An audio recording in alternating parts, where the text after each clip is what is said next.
Hi, we're going to start in just a few minutes, so grab your lunch, grab your drink, settle in, and we'll see you soon.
Thank you for joining us today for the Safe Crossings Annual Luncheon.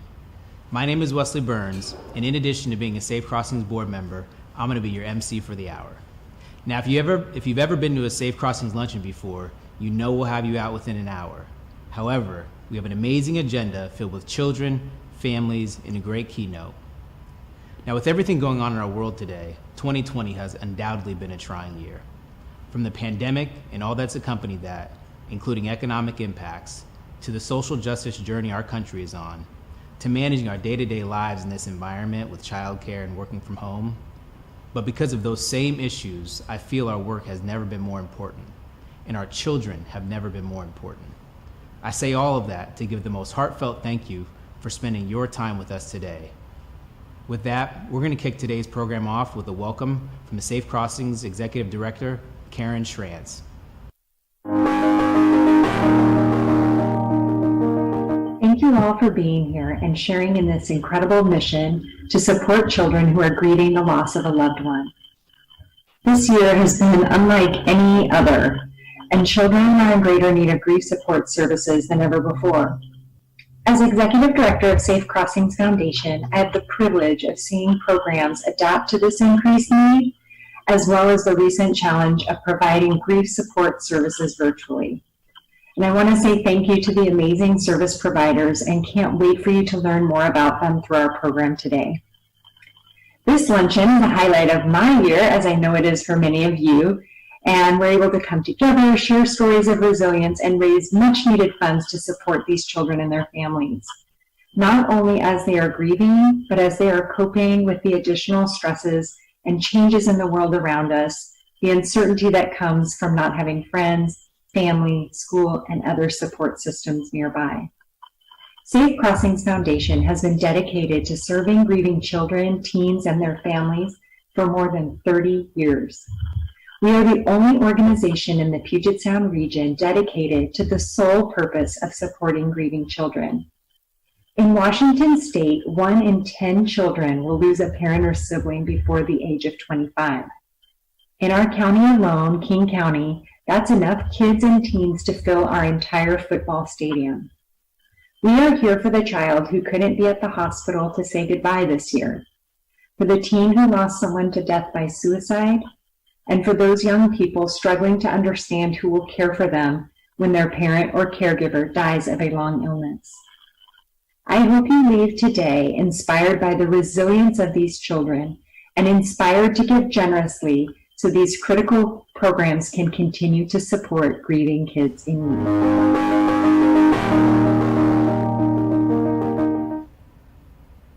Thank you, Karen, for the warm welcome and introduction to the mission and the work of Safe Crossings Foundation. Every person on this board has a personal relationship with Safe Crossings via their life experience, and that's something that I found to be unique. My formal introduction to Safe Crossings was in 2015, and I've been on the board ever since. However, had my family been fortunate enough, I would have learned of them 23 years ago, in 1997. In July of that year, my parents received a call in the middle of the night that every parent dreads. Their son had been in an accident and they needed to come quick. Once there, it was clear to them that my brother was in trouble and in need of medical assistance. Soon thereafter, he was airlifted to Harborview, and after a few days, results, and consultations, my parents made the impossible decision to take him off of life support. A few weeks later, as the family prepared for the funeral, his girlfriend found out she was expecting. And 9 months later, we were blessed to welcome my nephew into this world. For me, that's when my childhood ended, and I was to be a role model for this newborn. At that time, and at 12 years old, I didn't think too much of it. I just did. But knowing what I know now, having resources that could have helped my family navigate these times would have been amazing. And that is the void that Safe Crossings Foundation attempts to fill. Today's theme is inspiring resilience. We're gathered near and far to celebrate the champion of children's grief support in our communities. We're going to learn about the programs Safe Crossings Foundation funds to meet these needs and hear directly from the families who have benefited from these services. Today, each of us has an opportunity to significantly impact how children experience grief. We'd like to thank our amazing table captains and luncheon committee, without whom today would not be possible. Thank you for your dedication and ongoing support. We see you, we honor you. Say hello in the chat if you're here. We would love to greet you.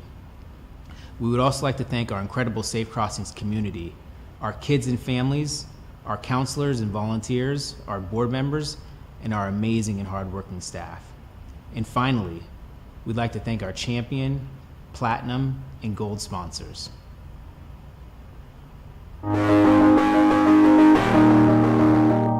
Thank you to our champion sponsors. Nintendo, Pacific Project Management, Providence St. Joseph Health.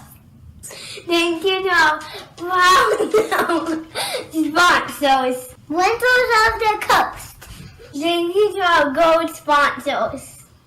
Burns Tucson and Associates, Clark Construction, Cochran, Heritage Bank.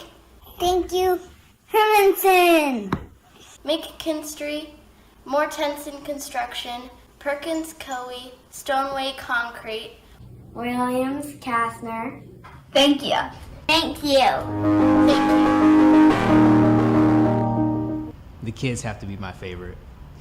Each year, we honor an organization for its strong commitment to health of kids in our community. Last year's winner was Fran Bigelow of Fran's Chocolate.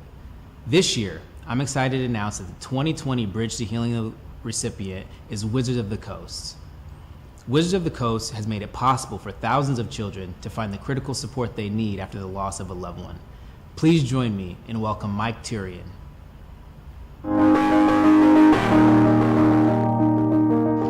Wizards of the Coast is honored to be selected as the 2020 Bridge to Healing Award winner, and join past winners such as Fran Bigelow of Fran's Chocolates, William Katzner, and Nintendo.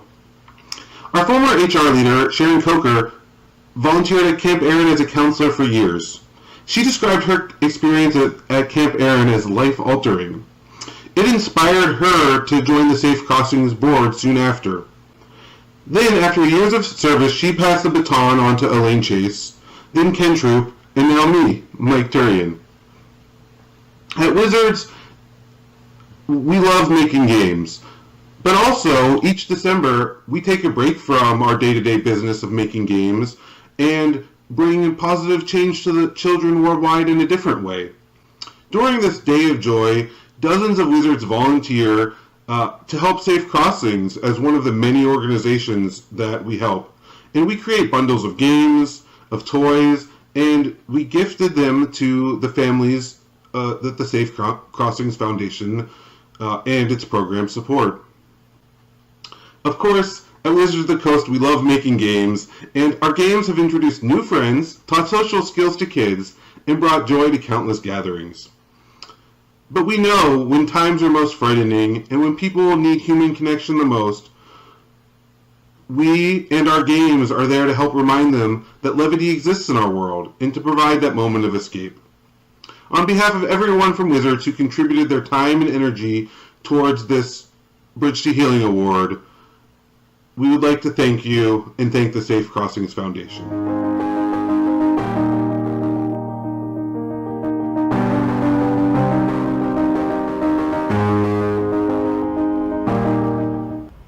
Thank you again and congratulations to Wizards of the Coast. If you haven't already, be sure you check out the live chat on YouTube. Say hello to your fellow Safe Crossing supporters and community members and congratulate this year's Bridge to Healing Award. It's been such an amazing few weeks watching your donations come in online via GiveButter. In fact, last night I saw 110,000. Right now we're up to 143,000. So thank you for your meaningful gifts supporting Safe Crossing's efforts to help grieving children heal. So thank you all for your meaningful gifts. Good news, our champion donors have pooled their donations for a total of $175,000. They're offering a stretch challenge with this gift. So gifts of $300 or more are doubled. $1,000 gifts and up are tripled. Thank you to our champion donors and our champion sponsors. Okay, you've heard it. The gifts are rolling in. So let's go over how we give today. You can use the link in the Safe Crossings donation page below in the chat. Of course, you can write an old-fashioned check, you can send it in the mail, or you can make a gift of stock. we're dropping that address in the chat as well. And many of you have already dropped your check, so thank you. Please note on your form, you can also become a monthly donor. Look for that when you make your gift. And if your company makes matching gifts, please plan on filling that paperwork out as well. It helps very, very much. Now, let's watch a short video, and here is a message for our wonderful sponsors. Thank you to our silver sponsors. Thank you, Aetna. Thank you, Mechanical Contractors. Allen Mechanical. Thank you, Bennett Digital and EMPS. Thank you, Dupree and the Foundation. First Choice House. Thank you, Webclick. United House King. West Monroe Partners. Thank you to our bond sponsors. ISEC Incorporated. Vine Dolan PLLC. Thank you. Thank you. Thank you.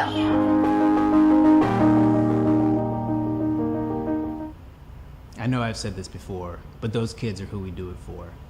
Up next is a short video that shows some of Safe Crossing's community work in action and our community partners and your support today.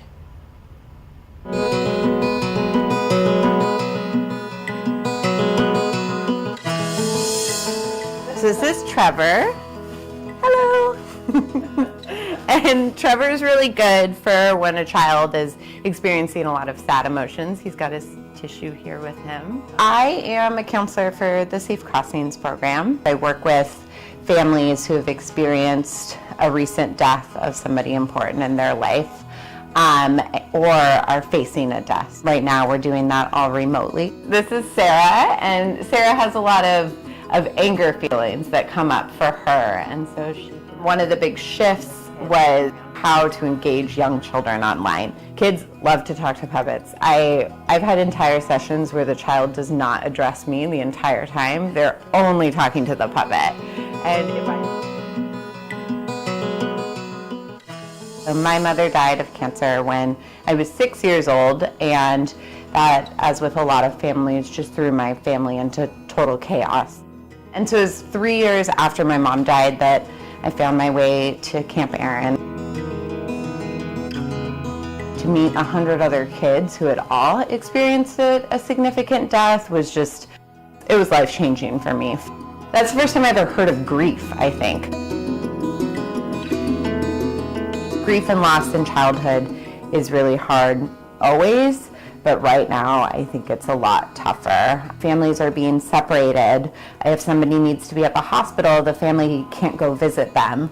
So then a lot of families will then make the choice to have the person at home. And so care needs are really high. And then you've got kids home all the time. There's no ability to take a break from it. I really like to play Would You Rather, and I believe strongly that being resilient isn't some personality characteristic that some kids just have and don't have. I know for myself, growing up and losing my mom and having a really chaotic home, I would hear all the time, oh, you're just so resilient, or you're so, and it always bothered me because it actually takes a lot of work.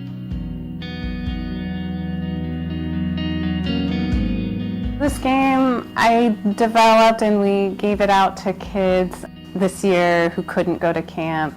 And the beauty of a game is just that it's so healing for them to talk about the death and to talk about their grief. But that's really difficult, daunting conversations for families to have together.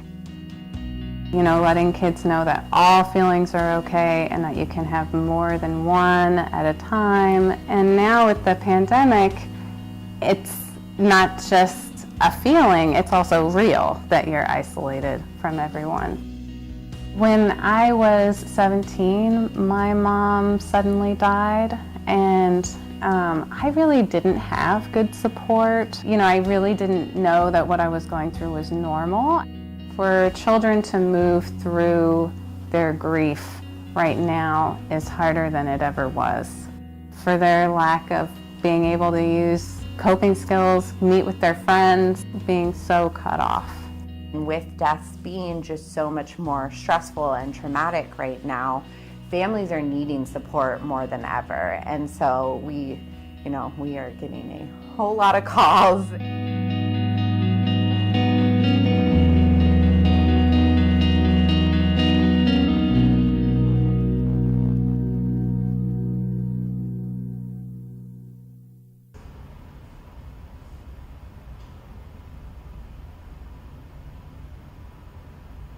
Thank you, Amy McKenzie, for all that you do. It is now my honor to introduce today's keynote speaker, Chanel Reynolds. Chanel Reynolds has lived in Seattle for nearly 25 years and has worked in the creative, technology, and nonprofit fields. In 2009, she found herself widowed, a single mother of a 5-year-old, as well as a stepmom to a 13-year-old. At that time, she also discovered that she wasn't half as prepared as she should have been. Because of that, Chanel founded and launched GetYourShitTogether.org, a website in 2013 to share some of the lessons she learned and advice on what she wished she would have done prior to the accident. Her hope was to help friends and family, however her story struck a chord and spread internationally. She's been featured in the New York Times twice. She's been on NPR, the CBS This Morning Show, and CNBC, and has reached millions of people worldwide with her unique kick-in-the-pants style to help people get the important stuff done. I'm gonna let Chanel tell the rest of her story, but please give a warm welcome to Chanel. Thank you so much. Thank you all. It's just wonderful to be here with you collectively today. It's true, I am one of the people and families who have sought out a lot of support because I wasn't that good at asking for help and I wasn't that good at taking it when it was offered. But I am also one of the people in Seattle who knows where Harborview is, not because I ever worked there, and thank you for everyone who does, but because that's the place the helicopters land on. And 11 years ago now, I was having a regular day in July, and we know how lovely it is here. And over at a friend's house, and I went to go pick up my phone to grab it and take a picture, because 11 years ago, I guess we all had our phones in the other room then. And I noticed that I'd missed a lot of calls and gotten a lot of voicemails from numbers I didn't recognize. And it was weird enough that I had to listen. And the voicemails didn't say very much at all, but it was the lack of information and the tone that they were in let me know that the paramedics had taken Jose, my late husband, away, and people were trying to find me. I did what I like to say any good parent would do, and I immediately lied to my kid and said, "Sweetie, you're gonna have a sleepover and I'll be back tomorrow and you're gonna watch Scooby-Doo," because I knew I needed to get to the hospital. I needed to find out what hospital he was in, and I didn't know what I would find. I have said to many people, I didn't know what room they would take me to once I got there. And when I did get there, the ER doc and the social worker brought me to a room where he was full of tubes and beeping noises, and they said he had a 50-50 chance. And at that point, I was relieved to hear that 50-50 because that sounded good. And so I was thinking, okay, well, 50-50 will be out of here in a week. And that's when the ER doctor said to me, no, there's a 50-50 chance if he doesn't die any minute, which he still could, if we can get him stable enough to get him into the operating room, that he'll make it off the table. And that's when I knew that whether he lived or died, it was totally and completely out of my control, as things are, and our lives were changed and would be changed forever. On the way to the hospital, I realized very quickly I was very dramatically underprepared. And as a project manager who likes to fancy myself as someone who's very organized, it was shocking to me from the moments where I didn't know the 4-digit password to his phone to call his father, to not knowing where a lot of our just documents were. When the nurse or social worker asked me if we had our affairs in order, I very proudly said we did, because we did get them drafted. And then I realized that my wills and all of this other documentation that had answers that I needed, because people were asking me questions I didn't have these answers to.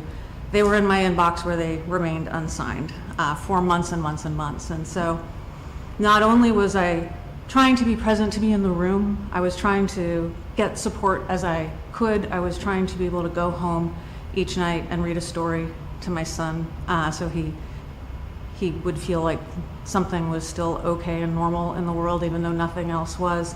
I realized that there were so many things that I could have done to make a hard time a little bit easier, and the ones that I had done made a world of difference, and the ones that I didn't do had left me feeling like not only did the world get ripped out from underneath me, the fall was a lot longer than it needed to be. So in addition to realizing I didn't have my shit together, I also realized the moment that I walked into the hospital after a week to remove medical support wasn't in fact the hardest moment I'd ever have to face. It was when I had to drive home later that day and tell our 5-year-old son that his father died. And I didn't have the language for that. I didn't know how to say that. I didn't know what to say and what not to say. And one of the first grief support specialists I had talked to had recommended I tell the truth, not too much. And so when I got home, I was able to tell my son that his papa's body had died. And when he asked if that meant he'd be dead all year, I let him know, yes, when your body dies, it means that you can't come back. And from that moment forward, and to this day, 11 years later, it made me feel, I was terrified, first of all, of everything. And then if the kids were gonna be okay and make it through this, then I knew I would be okay. And I didn't want their father's death to mean that their lives were going to end too. And so we were able to get support. The kids were able to go talk to a counselor who knew about kids and grieving, and they had the ability to be together, and I could support them by letting them support each other and be around other kids who were experiencing this kind of acute, insane, traumatic, otherworldly grief that only these community of kids could really understand each other. And so that support for me, that support for the kids was life-changing. It made the difference between getting through and out that first year sane. I wouldn't say whole or made whole, but I would say we made it out the other side, and we knew that we could keep going. And when now I'll get calls and emails from people across the world or in the hospital themselves saying, I don't know what to do, where do I start? I can refer people to counselors and to places like Safe Crossings where they will get the support that they need for the immediate things like making sure you are safe and that you're taken care of, to what do we do now that life looks different. And one of the things that I realized is that all of these years later, we have a wonderful relationship with the father who's not here for my kids anymore, and we miss him terribly, but we are able to talk about it.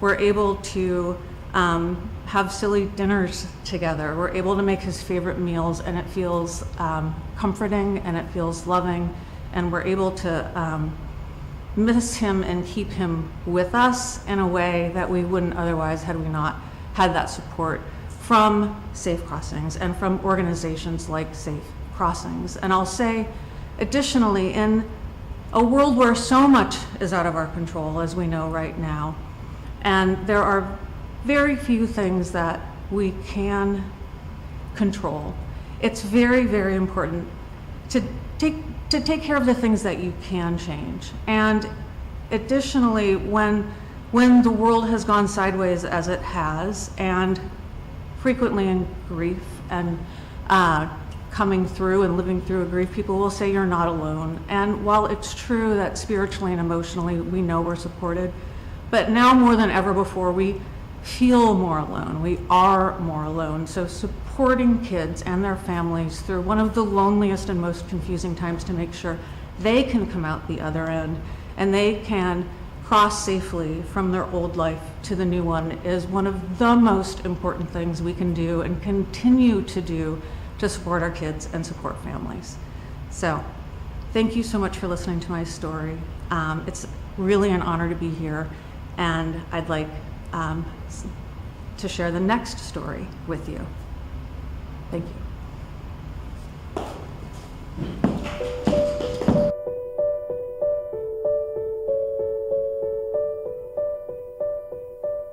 Our youngest, Ewan, who was 6 years old at the time, started to have leg pain, and we took him to see his doctor, and the pain didn't go away. It got to the point where he couldn't walk, and he had a blood draw. That night he was diagnosed with leukemia. We were told that kids have very good outcomes, 90% survive. So he was in remission by the end of the year, and then he relapsed. In May 7th of 2018, Ewan died.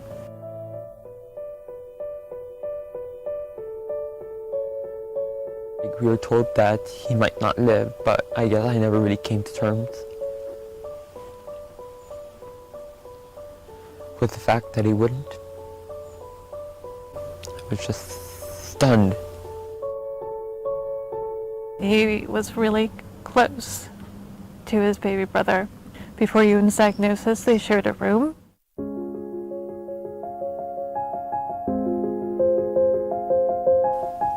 He was great. He was very jovial. Even in the last 2 years, he was very cheerful, upbeat. He put on a good face. And one of the hardest parts about our experience is not being able to meet the needs of each of the kids, because everything I had to go to Ewan's care. Grieving as parents who've lost a child. We're blind to what our kids need, and we're crippled. Seattle Children's has a program called the Journey Program for families who have lost children, and there was a flyer for Wild Grief. I'd never been backpacking before, so it was definitely like a new experience, and I was curious about it. We usually had a fire. Everyone would be very friendly, and we'd all talk. Safe Crossings Foundation gave us literally our start. We were a tiny nonprofit, and they really took a risk. They had courage to work with us on our new approach to grief support. There are tons of other people who understand what you've been through, so I feel like that's something many people need. Jim was very reassuring that they're highly skilled and trained on how to process this kind of information and things that come up organically. So we felt confident that Wesley was in good hands. There were other people in Wild Grief. Other people would experience the same thing. And I think that helped me become more self-aware. There is no more important or urgent time for providing access and opportunity to unpacking grief, because we're living in a world that is shattered by grief, and people are afraid to talk about it and don't know how to talk about it.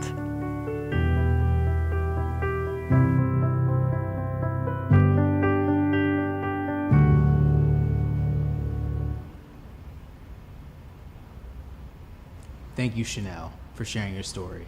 And thank you to the Lil family for sharing your journey with us. We're grateful to you. And thank you to all of our program partners for providing tools and support to help children and teens cope with grief and work to build resilience. To my fellow Safe Crossings community members, you already know that right now we need to take care of each other, especially in today's world. So you've heard my story, you've heard Chanel's story, and you've heard the story of the Lil family. We've heard from so many folks today about the importance and the need of the work that Safe Crossings is doing to help grieving kids in need. Today is the day, and now is the time to inspire resilience. So here's my ask. I've received so many calls throughout the season of how people can help, and not just on this, on various issues. And here's been my response. Let's play our part, whatever that means to you. So my ask today is that we play our part. Just to remember, our champion donors and sponsors are challenging us with a match. They'll double every gift at $300, and they'll triple every gift at $1,000 or more. A gift of $300 can provide draw it out books to a class of students, or send one child to camp. Your gift of $1,000 can provide a year of counseling and peer grief support for services for one child. If you've already made a donation and you increase now with a second gift that will be matched at one of the match levels, your gift will be matched. So how to give? Let's go over it one more time. There's a link in the donation page below the chat. You can write an old-fashioned check, send it in the mail, or you can even make a gift of stock. We're dropping that address in the chat as well. Please note that you can select to become a monthly donor. Look for that when you make your gift. And if your company matches, please plan on filling out that paperwork as well, as it helps so much. However you choose to give, I ask that you donate generously as you possibly can and play our part. Your gifts directly support this mission and fund programs for our kids, easing the financial burden on our families and making our services free and helping them make them accessible to all. So take a few moments to give, and I'll be back shortly.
On behalf of all of us, I want to say thank you for your support.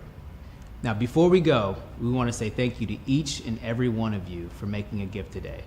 All of your gifts of all sizes make a difference. Please share the donation link with your friends and family who could not be with us today.